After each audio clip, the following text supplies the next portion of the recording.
You know what's funny?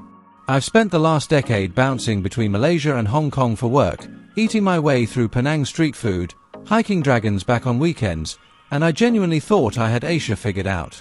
Singapore was just that sterile stopover city where everything worked a bit too well, where the hawker centres felt like food courts with better PR.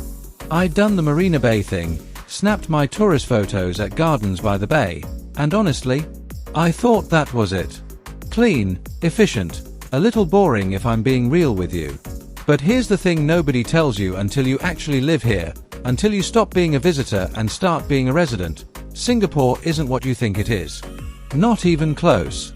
And I'm not talking about some hidden speakeasy or secret rooftop bar that every travel blog has already covered.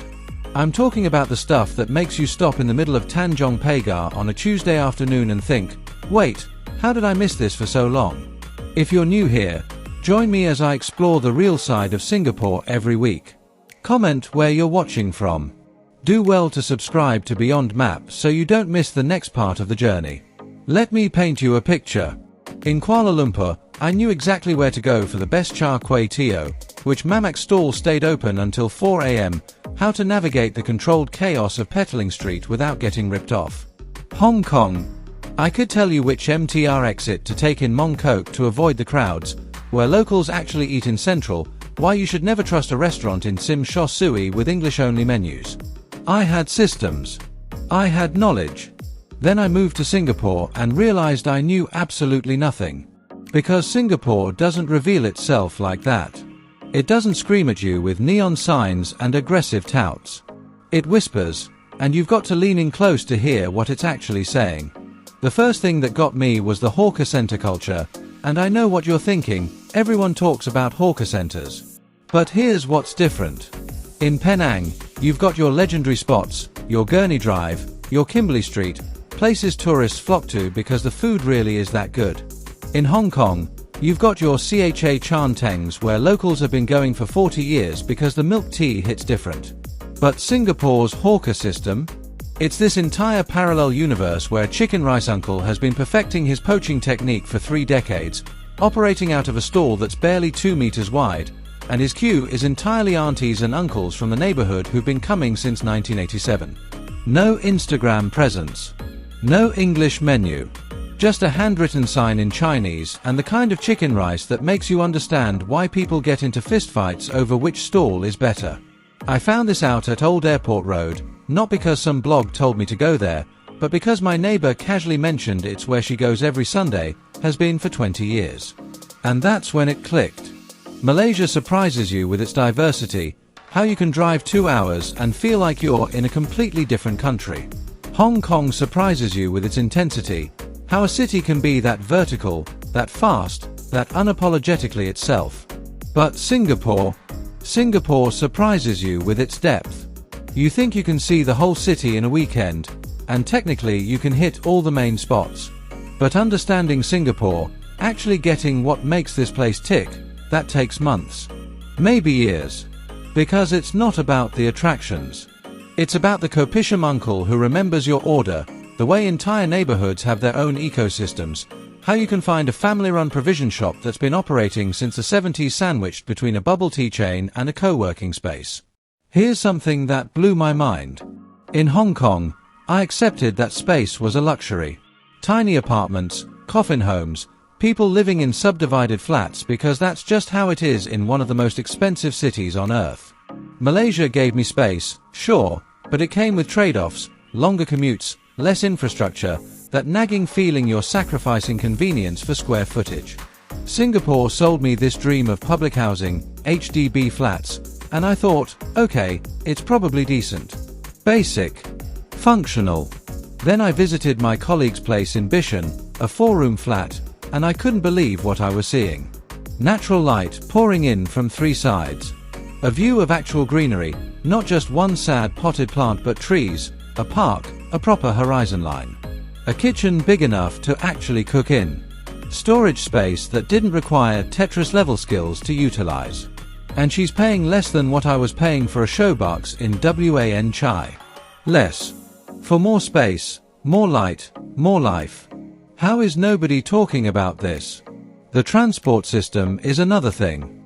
Hong Kong's MTR is legendary, and it deserves that reputation. It's fast, it's clean, it gets you anywhere you need to go. But it's also packed, especially during rush hour, and if you're going cross-harbour, you're in for a journey. KL's public transport has improved, don't get me wrong, but you're still probably driving most places, dealing with traffic that can turn a 15-minute trip into an hour-long meditation session. Singapore's MRT spoiled me in ways I didn't expect. It's not just that it's efficient, though it absolutely is. It's that I can live in Bedok, work in Raffles Place, meet friends in Dhoby Ghaut, and catch a late movie in Jurong without thinking twice about it. The whole island feels accessible in a way that fundamentally changes how you experience the city. In Hong Kong, you choose your neighborhood based on where you work because the commute will kill you otherwise. Here, you've got options. Real ones. But let's talk about what really surprised me, the thing I didn't see coming because nobody mentions it in those pros and cons of living in Singapore articles.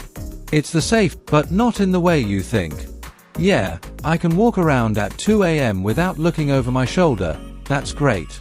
What I'm talking about is the psychological safety of knowing things just work.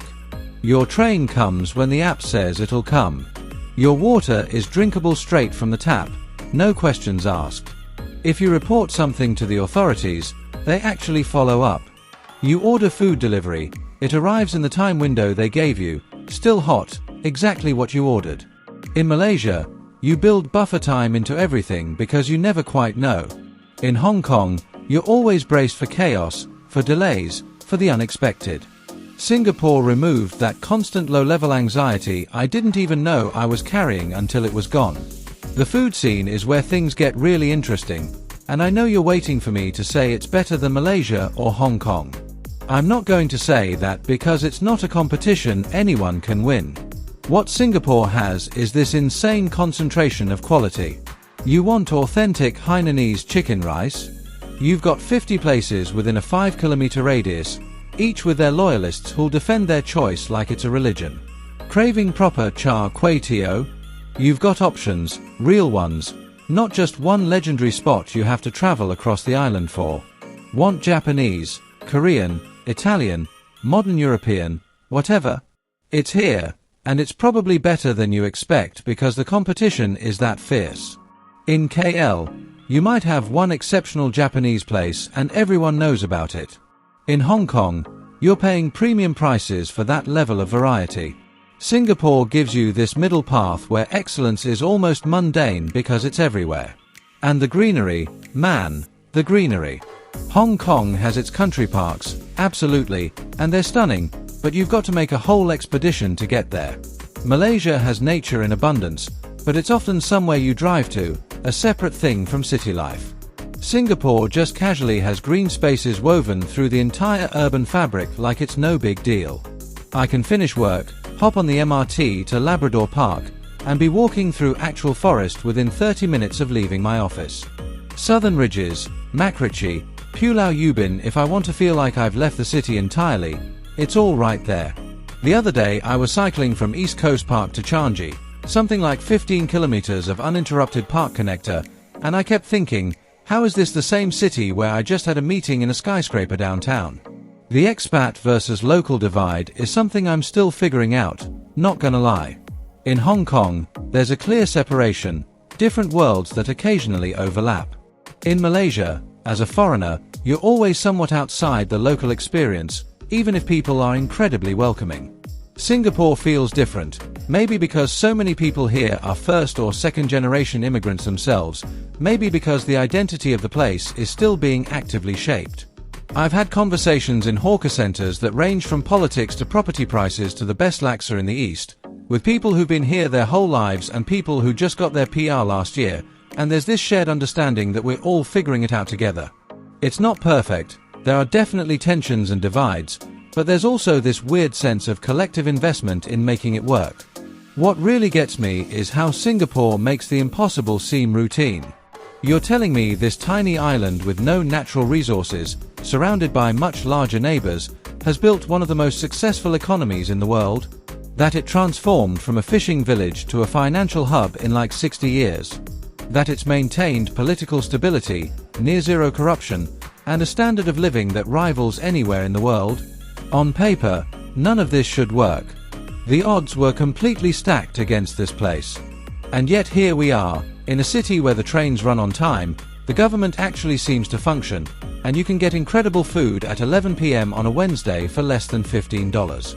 After living in the beautiful chaos of KL and the electric intensity of Hong Kong, Singapore's quiet competence feels almost radical. Here's what I wish someone had told me before I moved here. Singapore isn't going to grab you by the collar and demand your attention. It's not going to overwhelm you with sensory overload or charm you with obvious charisma. What it'll do, if you give it time, is slowly reveal layers you didn't know existed. That coffee shop you walk past every day? The Arpek who runs it has been there for 45 years and knows every regular's order by heart. That unassuming street in Joo Chiat? It's where some of the best Peranakan food in the region quietly exists. No fanfare, just excellence. That park near your place?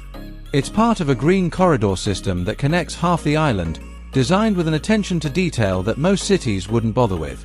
Malaysia taught me to appreciate diversity. Hong Kong taught me to thrive in intensity. But Singapore is teaching me that sometimes the most surprising places are the ones that don't try to surprise you at all. They just consistently, quietly, show up and deliver, day after day, until one morning you wake up and realize you can't imagine being anywhere else.